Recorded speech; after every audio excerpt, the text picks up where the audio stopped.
Hey, we're coming from the YouTube channel, and I am my mom's daughter. I'm not going to say her name because that's disrespectful. But anyways, we're going to talk about benzodiazepines. So a benzodiazepine is a prescription drug you get from your doctor. It gets prescribed to you. The FYI, I am not a doctor, and I've did my research. So it is a prescribed drug that is prescribed to you from your physician or your doctor. Some examples of benzodiazepines are Ativan, Xanax, Klonopin, Valium, and etc. Maybe etc. Okay. And they're only supposed to be taken 2 to 4 weeks. And to me, I think it's stupid that, I'm giving my personal opinion, I think it's stupid that they'll sit there and tell you that no, nothing's going to happen, and they don't warn you that this stuff can happen. When you cold turkey off of a benzodiazepine, which you were never supposed to do, it is called withdrawal. You go into withdrawals from cold turkey. And during that time, you can have seizures, you can't sleep, insomnia, panic attacks, feel like something's chasing after you in your dreams, throwing up, losing weight, and there's more. Heart pounding. But I feel like if you're going to give somebody something like that, you should at least tell them the risks. I mean, you can go to the, not your physician, but your pharmacy and ask a pharmacist, can you have withdrawals, or are you supposed to cold turkey off of a benzodiazepine? And they'll make it seem so nonchalant, like, oh no, this isn't going to hurt you, or this or that. Or like, in those commercials where you're talking about, they're like, oh, do you have back pain? And they're showing us not these nice little pictures of you and your family walking along the beach and stuff and playing with your family. But you can't do it because your back's hurting.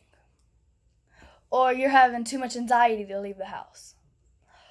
So they'll make commercials about Klonopin. They'll be like, so do you ever have anxiety where you can't leave your house and maybe play with your daughter or your granddaughter or go out to eat?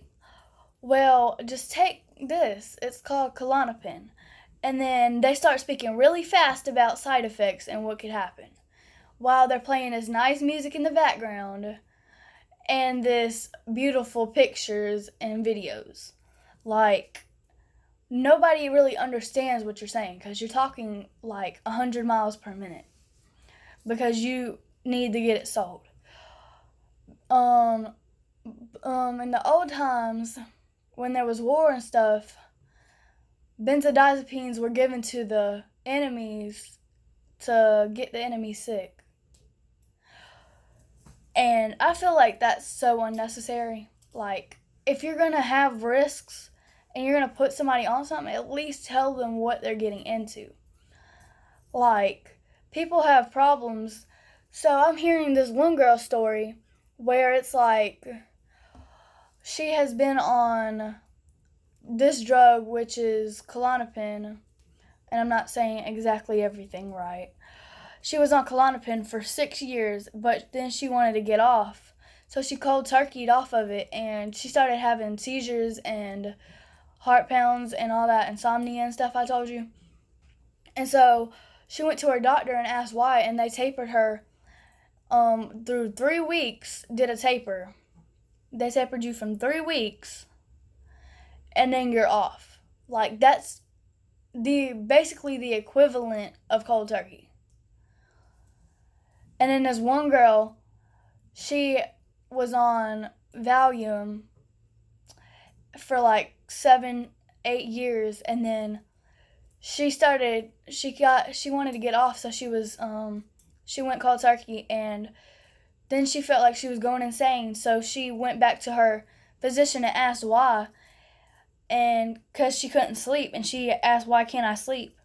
And they gave her another benzo. Like how stupid are y'all? And when you go to medical school, they don't always give you everything. I mean, like, you'll study certain drugs, like maybe 2 weeks or 6 weeks, and then you're done.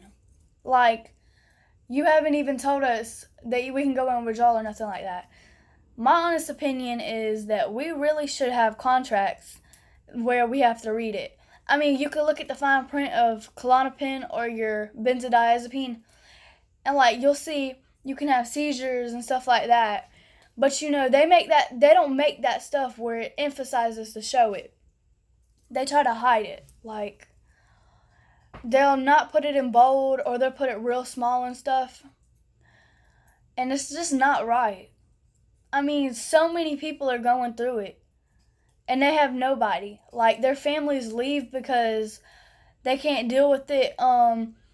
Nobody believes them and stuff like that. So, because you can also have akathisia, which is where you keep moving around, and like you can't really stay still. And that's not why I'm rocking, by the way.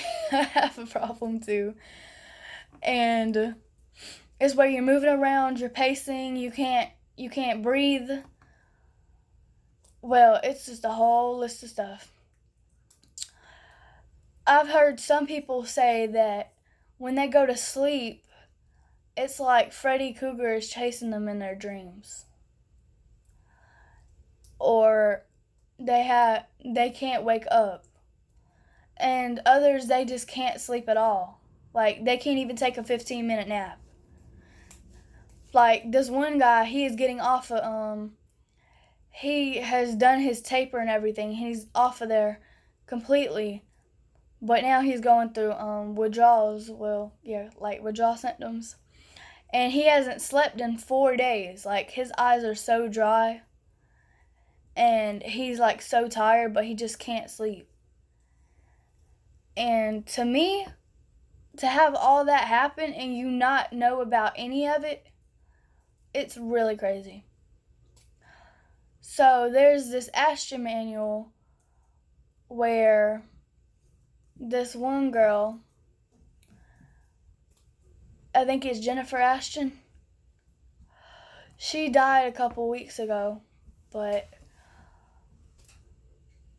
she had made this manual, like, telling about how benzos, how to taper and stuff like that.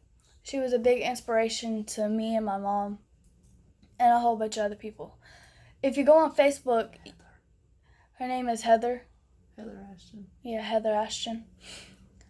And there's these groups online, like on Facebook and stuff, where you can get help, where people are going through the same thing that you're going through. So do not give up. There's going to be rough times and there's going to be bright times. I mean, like, if you need support, they are a lot of support. They're helping me and my mom a lot. Back to the story at hand. To everybody saying that some people don't understand, and I'm just going to go on this simple topic. They say, oh, some people, like, on the group chats and stuff, they're like, because we make videos of how we were hurt by benzos and stuff, and how benzos affected our life. And people go on there and they're like, oh, you're just addicted and you should know not to do that. Like, there was no warning to it. And I mean, like, but if it was happening to you or somebody like your family, I'm pretty sure you would care. But you don't see a addict shaving down his or her pills. Like, literally, let me tell you this. This is what an addict looks like. You see that? Is that what an addict looks like to y'all? Because to me, that ain't what an addict looks like. That looks like a responsible person and not even taking their pills for that many times. But you don't see a drug addict tapering down their pills. You don't see them shaving off pills. If anything, you see them adding pills. Like, also, to some of y'all don't understand. Like, y'all don't understand that when we're talking about serious side effects and stuff, we're not playing around about that. I mean, it's one after the next, and it just doesn't stop. And I'm not saying once you're done with your withdrawal period and you're off completely and you're already done with that there won't still be side effects, because some might still carry you around. Might still carry around with you. But people are like, "Oh, she's a drug addict. You should have known that you could have got physically dependent on it." Like, nobody told us that. If anything, they were trying to hide it. Like, it's not something that's obvious. Like, we're not the ones that went to medical school for it. You are. Come on now. And if some people would actually listen to what those people in the stories got to say, maybe they would actually understand. They're saying that benzodiazepines, they're a worse cause than opioids. Like, it's a worse thing. It's a worse crisis. And frankly, I believe it. Because, no, it's not, "Oh, you decided you want to take the pill." I mean, it's not like that. Like, you were prescribed it, you thought it was safe because your doctor gave it to you, you trust your doctor, and then your doctor don't even tell you none of this stuff. And then when you go to your doctor and ask why, they tell you you're delusional, and then they take you off of it. Like, there is no reason to do that. You're supposed to be their psychiatrist or their physician. Like, people go to the doctor all the time and ask what's wrong with them. "Oh, all they need is sleep. All they need to do is rest." Like, you cannot rest. Anyways, thank you for all the support that you have gave me and my mom. And just please keep on supporting. For all of y'all out there, stay strong. Bye.